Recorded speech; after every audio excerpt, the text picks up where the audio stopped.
let us start the last part of our meeting today. Thank you very much for all of you who made it until now. There's real devotion to the topic and the real interest. And also I need to say good words about our speakers. They managed to keep such an audience in the room. This panel is a little bit different from the previous one. So it will be in the format of more like a discussion. Unfortunately, the audience will be only listening, but our guests, basically, they will need to answer two basic questions. The first one, what have we learned today?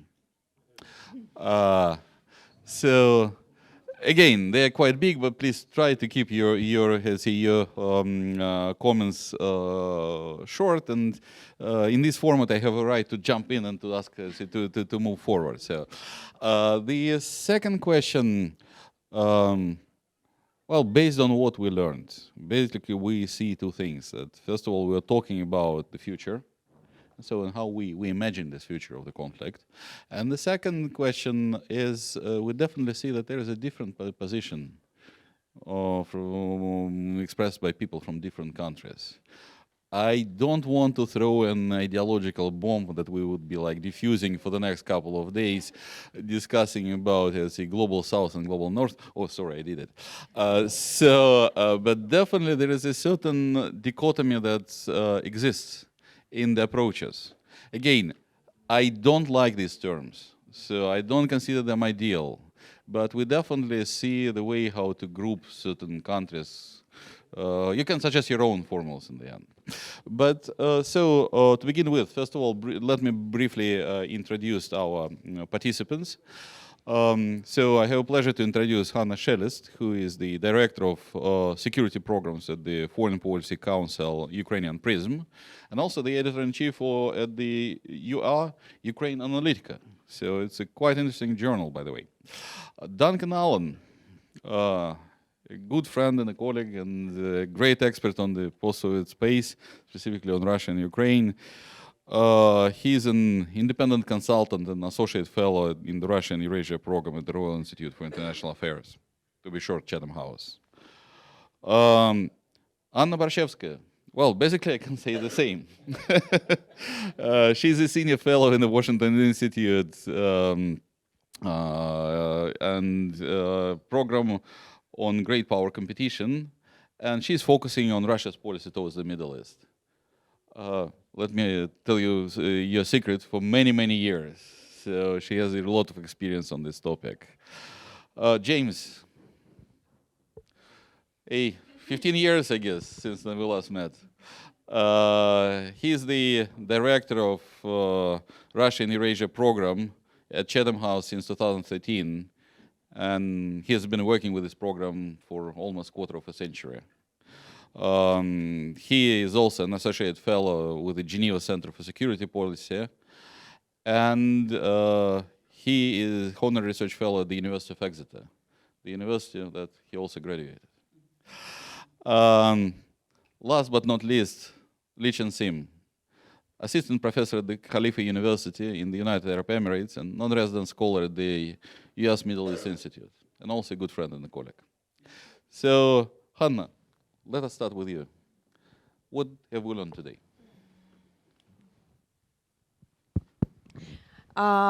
First, we definitely learned that some people are studying history, others are pretending, and are here with the comments from to make the link from the previous session.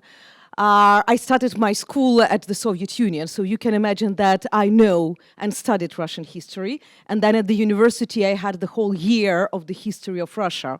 So I definitely know the subject. And the fact that Russia started in Kiev, that is one of those myths with which we live. And the same as NATO enlargement, that is threatening Russia or something like this. And probably these days, and in general, the discussion, a lot of discussion around this globe, taught us that some myths are so stable or engraved, I would even say, that I don't know how many times you need to present any types of the facts, doesn't matter.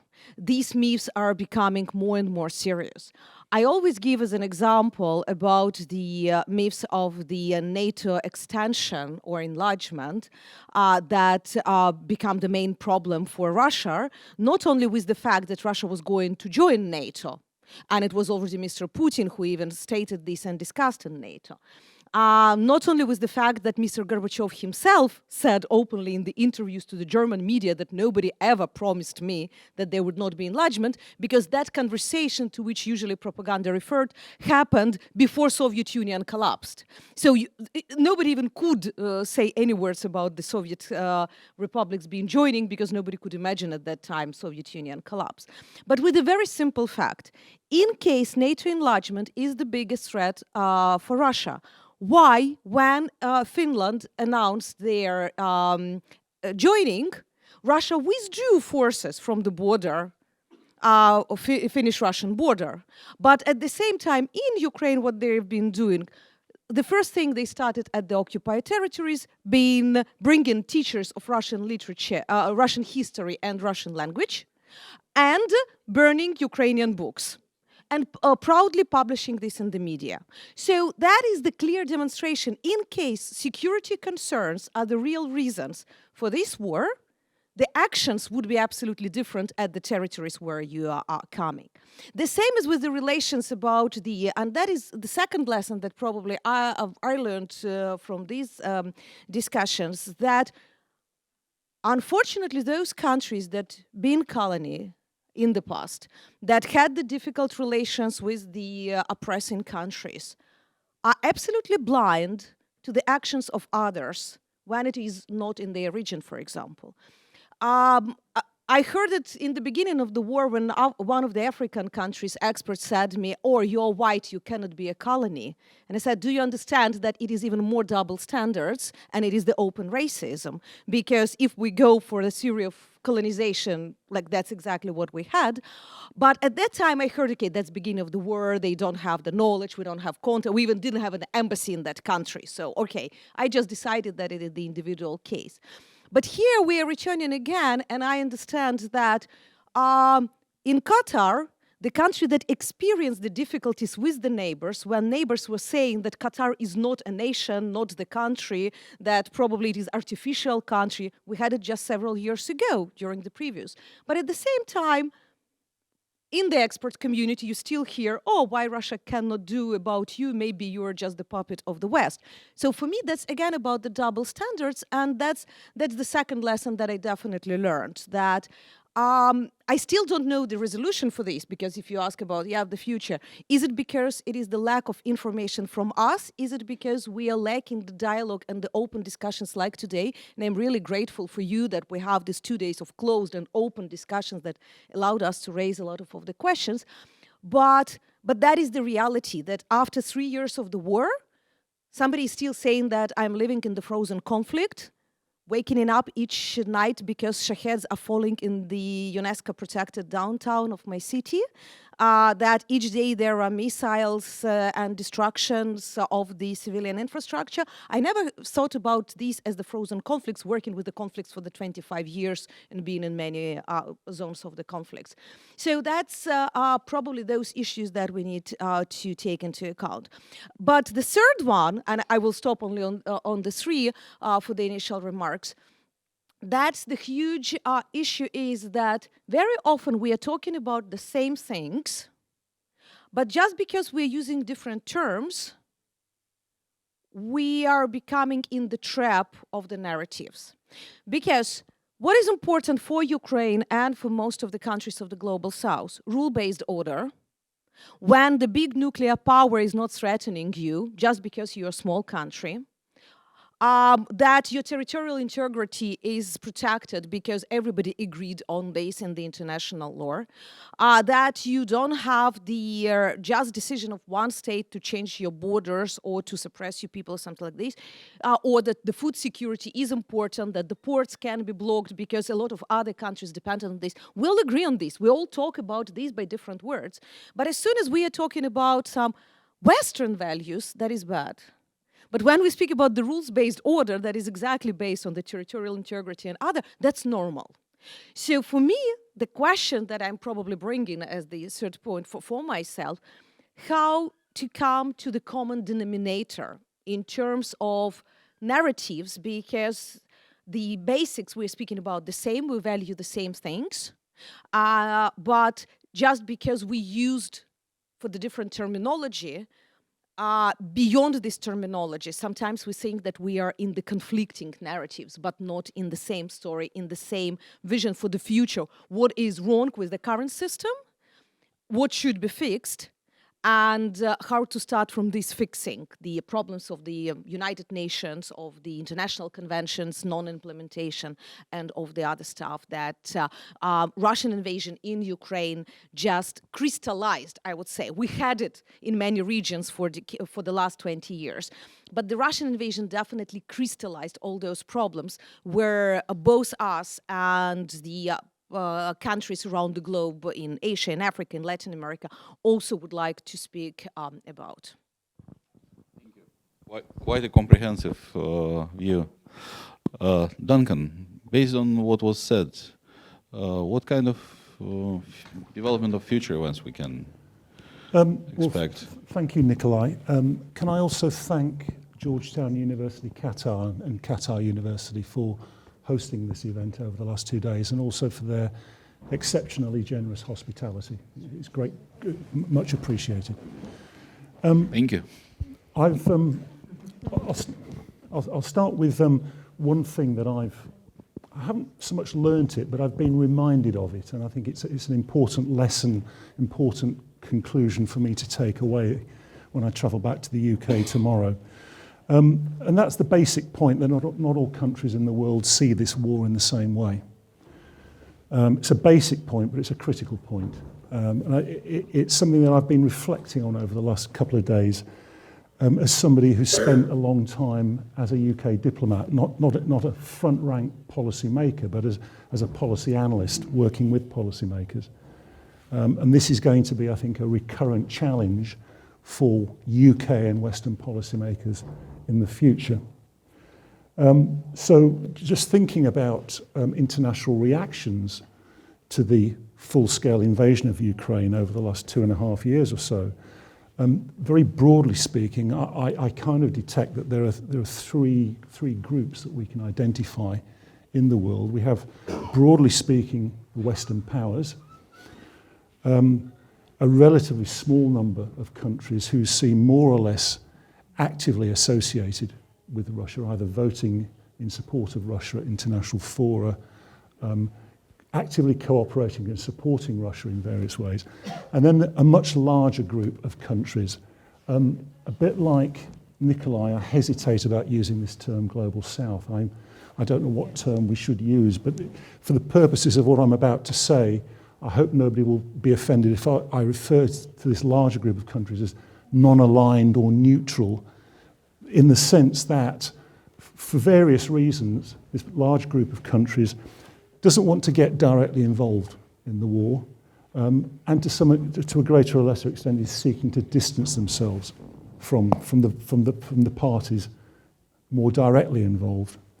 I think it's one thing that I've been reminded of today is that these different approaches, these different views of the war predate the war itself, and they're rooted in different visions of the global order. And they're often rooted in very different calibrations, calculations of individual countries' national interests. I think the challenge for some of my former colleagues in the Foreign Office in London and in other Western governments is going to be that these differences can't be wished away. They're not going to disappear. They're going to have to be dealt with because they are, I think, they're an intrinsic feature of a more and more disorderly, variegated international system. In terms of what this is going to mean, I think, for Western policymakers dealing with or pursuing Western interests in this context, my conclusions at the moment would be that Western countries should continue to try to define their interests as regards this war as clearly as possible, and to continue to pursue those interests as they conduct their foreign policy, directly as regards the war, but also in their interactions with other countries elsewhere in the world. Now, engaging with other countries is going to require, I think, a greater degree of self-awareness at times on the part of Western powers. They've got to do better in some ways. So I think I have two thoughts here. I think that Western governments, Western countries very often have to do better in terms of how they govern themselves. I'll just give you one example that has exercised James and me for many years. It really does not look good for the UK to champion the rule of law and at the same time roll out the red carpet for illicit financial flows circulating through the City of London. That does not look good. It's wrong in principle, but it damages the UK's authority and credibility over a whole range of other issues. So that's the first thing that Western governments need to show more self-awareness over, I think, and that's how they organise themselves. And the second thing that Western governments have to be aware of is this issue of double standards in the conduct of foreign policy, and we've heard quite a bit about that today, I think. Now, two quick observations on that point, just to echo something Hanna said. Western governments don't have a monopoly on double standards. I think it's probably true to say that all countries at some point or other can be accused of displaying double standards.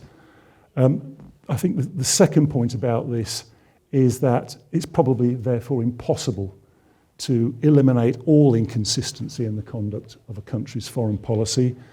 Something Western governments might try to do, however, is attempt to deal with some of the more egregious, glaring inconsistencies, which is unquestionably damaging their authority and their credibility, and therefore their ability to pursue their foreign policies as effectively as they might.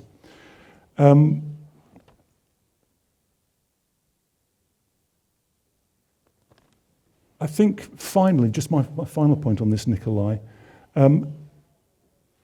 Western governments as they attempt to defend and promote their interests with regard to the war, it's perfectly legitimate, very much to be expected, that they will of course attempt to persuade others of their own particular point of view. But I think I've heard enough today to tell me that that is not always going to be possible. And in which case, we're going to have to agree, among all of us, we're going to have to agree to disagree, at least some of the time. Thank you. Thank you. Quite realistic picture that still gives us certain hopes for the future, right? I think so, yeah. Anna, well, you're representing a world living from the other part of the ocean. So, how do they see the problem? What do you learn today from what was said? Sure. Are there any ways to bring the positions on the war closer? Sure, Nikolay. Thank you very much. It's a pleasure to be with you today. I'm going to try to build on points that Hanna and Duncan made. I have to say I find it quite challenging. For one thing, because as I reflect on our discussions, and I think about what I've learned and what takeaways I will bring home, unfortunately, I don't find myself particularly surprised in terms of how difficult it has been to bridge the gap between how differently we see this war versus how differently this region sees this war. And like everyone else here, like you, Nikolay, like Duncan, I also don't like the terms global north and south, but we don't have many others. So we're going to stick with them for lack of a better term. So to me, this is the one big takeaway. I don't quite know exactly how to bridge this gap particularly when the question of NATO enlargement once again keeps coming up over and over again as part of these discussions.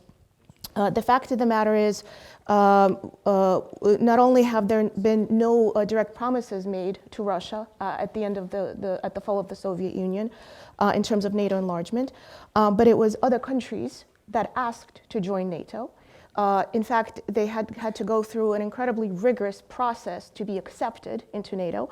And so it is not so much that NATO went ahead and enlarged, but that other countries asked to join it.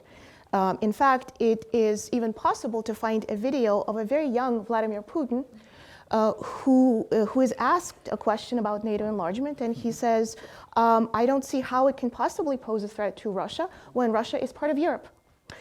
So the fact that we continue to have these discussions over and over again, that the Russian narrative continues to on this war continues to be perceived as equally legitimate, is very challenging for me as an American in terms of how can we have this conversation in the most constructive way when it's quite clear that in no way has Russia been threatened by NATO enlargement.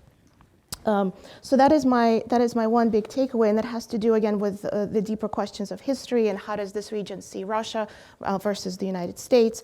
And I am not particularly optimistic because as I reflect on the lessons of our discussions today, I see a very big gap.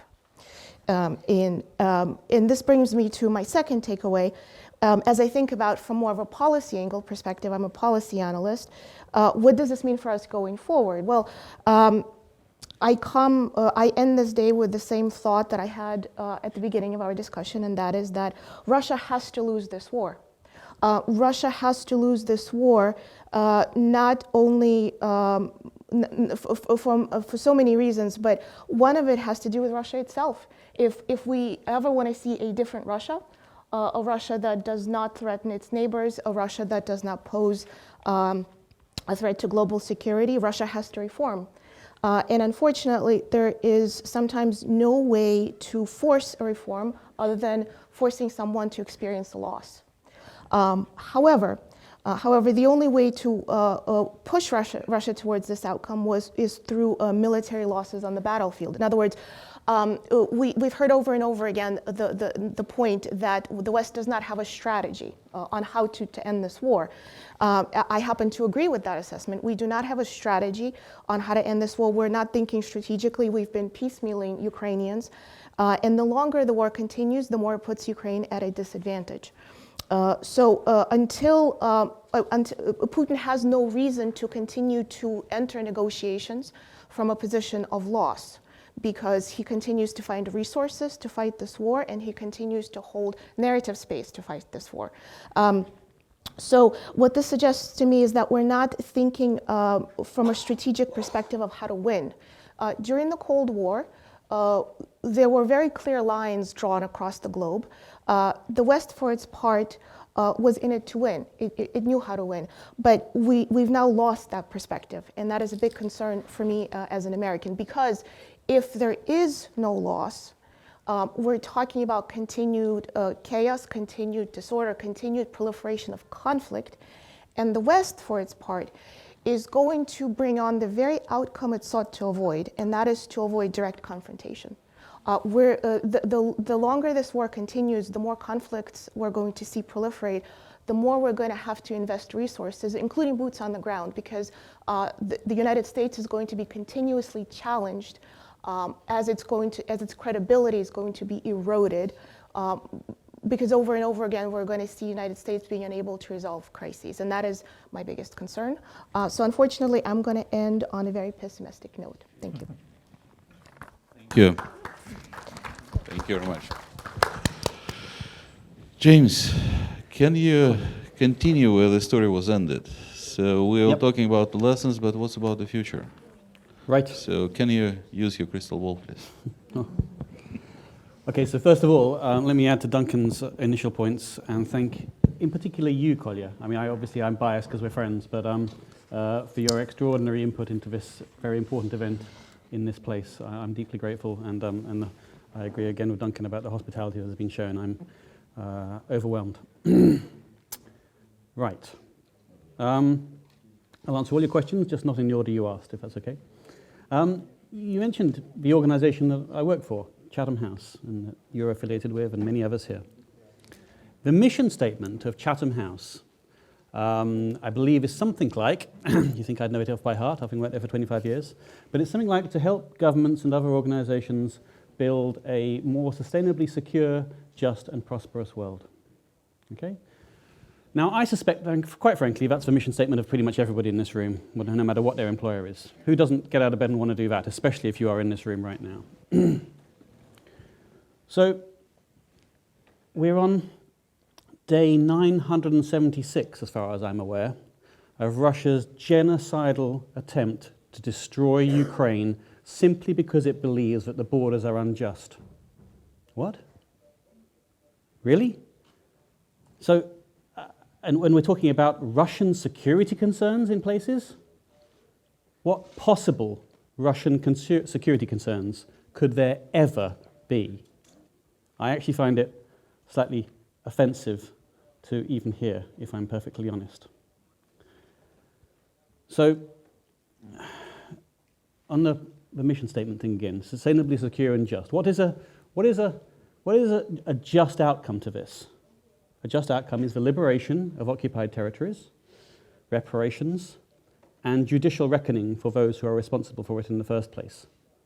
So if we believe in a just and sustainably secure world, then that is what has got to happen. And that is your strategic objective, to go after it. And you need to have the operationalized conclusions to achieve it. So let me be very clear about this. Russia will not continue if it loses in Ukraine. Russia will continue if it wins in Ukraine. I cannot put it more simply than that. Now, I have to concede that even a win will not solve the problem entirely, because you still have the problem of intent. But of course, you can't score the second goal without scoring the first. So, of course, that is a longer-term problem, solving or changing the Russian imperial mindset that affects so many, not all, of course, but so many. And we'll have to work on that one day. But again, you have to solve the immediate problems before that. Now, a little bit on Europe, since I think that was one of my tasks, Kolya. So Europe is always going to be messy, imperfect, divided, and absolutely hypocritical and two-faced as well. I couldn't agree. Duncan spent a lot of time on that, and I won't self-flagellate further, but he's absolutely correct. It is also, however, the European Union is the greatest peace project that has ever been invented, the greatest collective peace project, and I think it's got a lot to, there's a lot to praise it for, as well as to critique it for as well. I say this, of course, as somebody from the country that originated Brexit. But, so what is really going to, on the basis that we're never going to be fully united, of course, yep, I understand. It's going to need a coalition of the concerned, of the willing if you prefer. It's going to need a shift in the center of security and leadership gravity, which currently resides more or less somewhere in a triangulatory point between Berlin, Paris, and London. But I promise you, I spend most of my time when I do travel on the frontline states, and they think about things very differently, as you might imagine, by dint of history, and by dint of experience, and by dint of expertise. And they are willing to do all that it takes in order to defeat Russia. And I'm sorry to say that the Western European states simply are not. It is extraordinary to me how few Eastern European countries' leaders have been put in positions of leadership in the European Union. So far, only Donald Tusk for a full term, and coming up Kaja Kallas, of course. And when I've asked about that in the past, it's always because they're too anti-Russian. But I literally don't understand what that actually means. So, in terms of lessons learnt, the lessons learnt should really have been, the lesson is, It's the cost of failing to protect against a revisionist and heavily armed power. We learned that lesson the hard way in the 1930s and 1940s, and we're learning the lesson in exactly the same way now. The stakes are just as high now as they were then.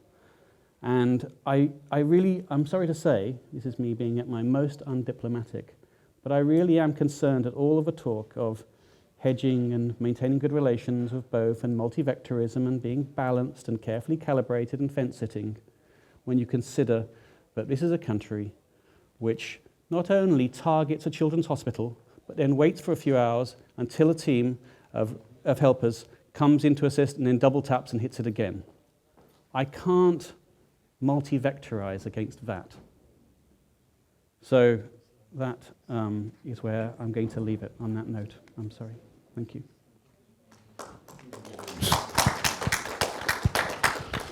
Well, after this grim picture, let us return back to the region.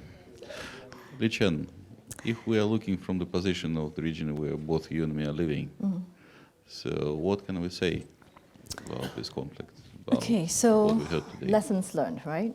Yep. I was in Prague last week at a conference organized by the Europeans and by the US State Department. And from that conference and this conference today, it reinforces for me, quite a very important lesson.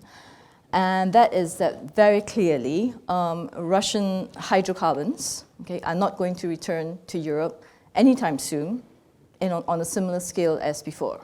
Okay? So I'm not talking about grand strategy, I'm not talking about policy, I'm looking at the more hydrocarbon aspect, because this is the region we're living in.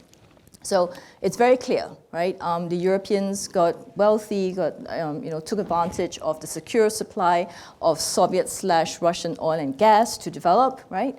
And the European Commission has said very clearly, never again. We're not going to depend on them ever again to the same degree that we did, right?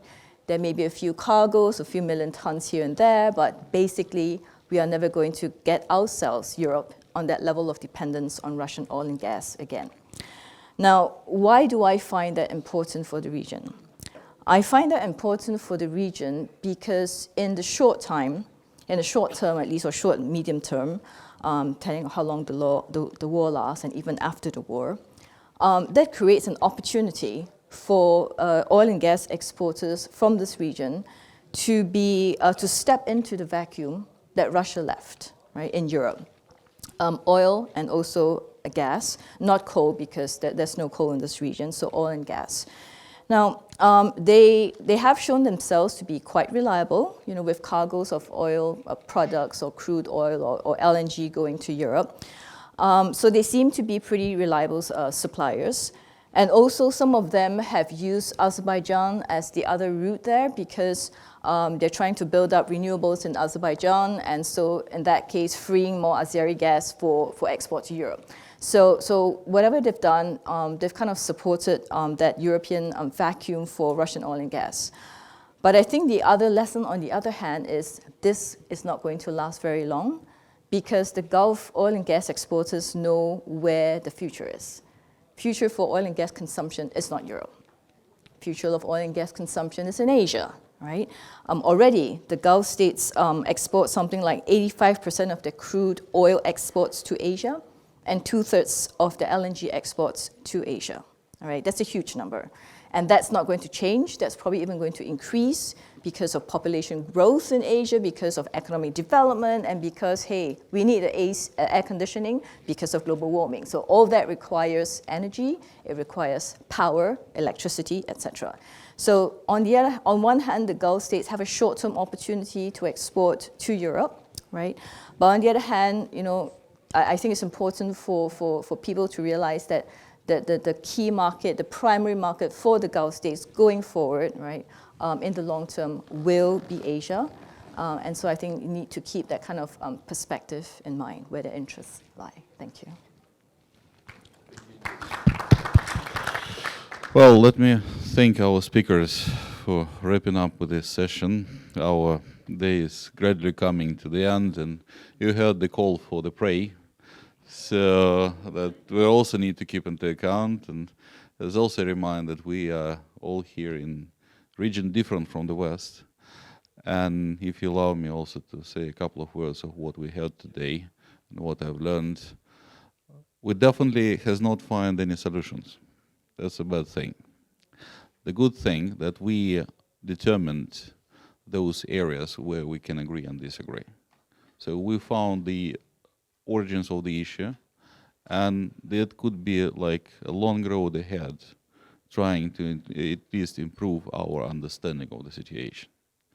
As Duncan mentioned, we have the right to disagree with each other, but at the same time, we still can decrease the level of misunderstanding and maybe try to find a way how to speak in a common language. Because what we heard today, that definitely this conflict is approached and viewed by different sides. I'm putting aside Ukraine and Russia, I'm speaking about the other players here.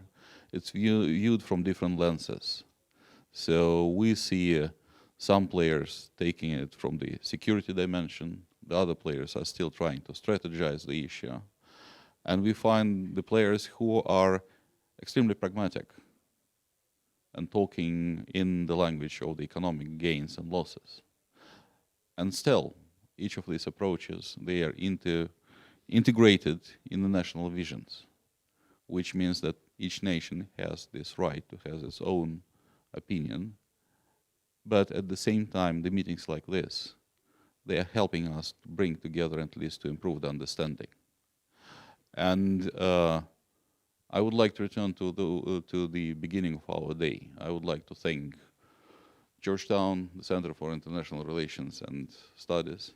And I put it deliberately second because it's the place of my origin, so the Gulf Studies Center of Qatar University, and Dr. Miriam for arranging this event today.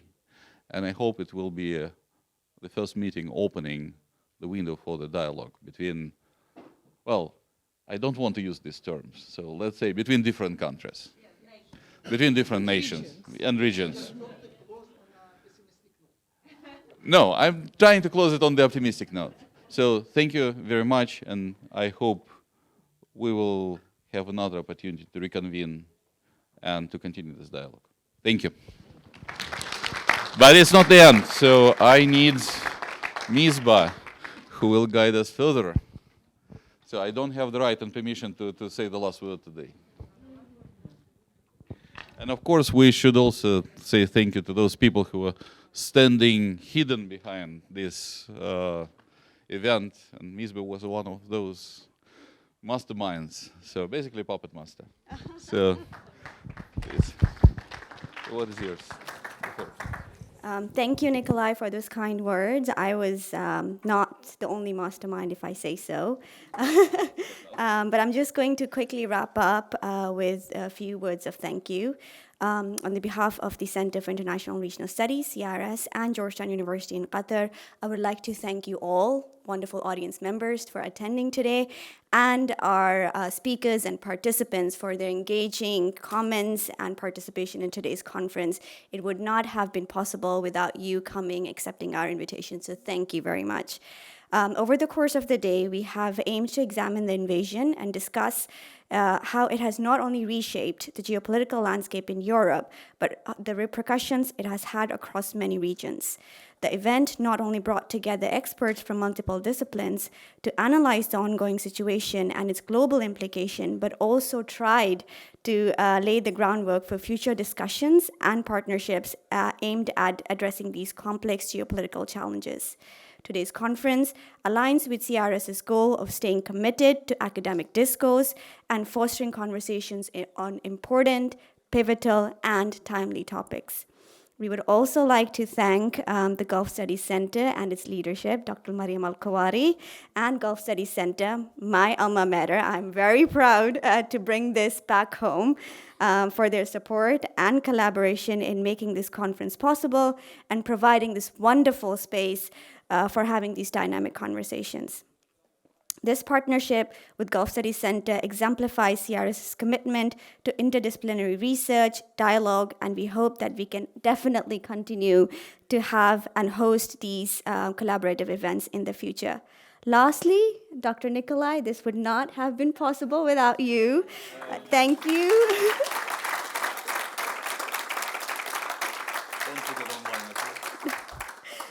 His input has been the guiding principle in helping us identify core areas, experts, and develop the rich content for today's conversation. As we conclude, I hope today's discussion would promote future dialogues, cross-fertilization of ideas, knowledge sharing, and devise practical ways forward. With this, I would like to thank you all once again and invite you to join us for the reception. Thank you and have a wonderful evening.